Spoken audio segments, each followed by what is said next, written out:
അപ്പോൾ ഇതാ നമ്മളെ പുതിയ കച്ചവടം അല്ല പഴയ കച്ചവടത്തിൽ ഇതാ പുതിയ പുതിയ സാധനങ്ങളൊക്കെ വന്നിട്ടുണ്ട്. എന്തൊക്കെയാണ് പുതിയ സാധനങ്ങൾ വന്നത്? ഇതെന്താ സാധനം? ഇതെന്താ സാധനം? ഇത് ആ ഓക്കെ. ഇത് പുളിച്ചാറ്, പിന്നെ നെല്ലിക്ക, ഉപ്പിലിട്ട നെല്ലിക്ക പുളിച്ചാറ്. ഇത് എത്ര റുപ്യേൻ്റെ പുളിച്ചാറ്? 5 റുപ്യ. അപ്പോൾ കടൻ്റെ പേര് റെയിൻബോ സ്റ്റാളാണ് അല്ലേ. പിന്നെ എന്തൊക്കെയാണ്? ഇതൊക്കെ എന്താ സാധനം? പുളിച്ചാറ് പൊടിയാ? പിന്നെ ഇതെന്താ?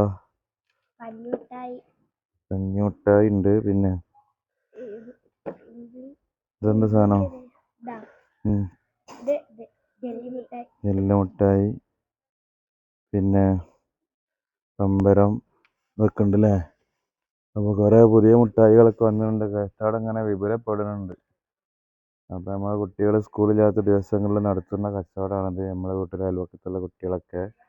അപ്പോൾ ഇതൊക്കെ ഫോണുമ്മലൊക്കെ കളിച്ചിരിക്കുന്നതിന് പകരം കുട്ടികൾക്ക് നല്ലൊരു ഉപകാരമാണ്. ചെറിയ ക്യാഷും കിട്ടും. അപ്പോൾ സ്കൂൾ അവധി ദിവസങ്ങളിലൊക്കെ കുട്ടികൾ സാധാരണഗതിയിൽ ഫോർമലൊക്കെയാണ് ഇപ്പോഴത്തെ കാലത്ത് കളിയുള്ളത്. അപ്പോൾ ഇവരിപ്പോൾ ഈ കച്ചവടം തുടങ്ങിയതിൻ്റെ ശേഷം ഇവർക്കിപ്പോൾ ഫോണൊന്നും വേണ്ട. ഫുൾ ടൈം കച്ചവടം ചെയ്ത് വലിയ പൈസ ഉണ്ടാക്കി വലിയ വലിയ സാധനങ്ങളൊക്കെ വാങ്ങണം എന്നൊക്കെ ഒരാഗ്രഹത്തിൻ്റെ മെയിൻ ആൾക്കാർ ഈ രണ്ടാൾക്കാരാണ്. പിന്നെ വേറെ ആൾക്കാരൊക്കെ ഉണ്ട്. അവരൊക്കെ ഇപ്പോൾ ഇവർക്ക് വിരുന്നോയി തോന്നുന്നുണ്ട്. ബൽക്ക് വിരുന്ന് പോകാൻ വരെ ഇപ്പോൾ പൂതിയില്ലാത്ത അവസ്ഥയാണുള്ളത്. അപ്പോൾ ഉഷാറായിട്ട് കച്ചവടമൊക്കെ നടക്കുന്നുണ്ട്.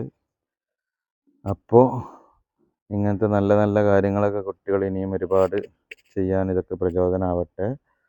ഓക്കെ.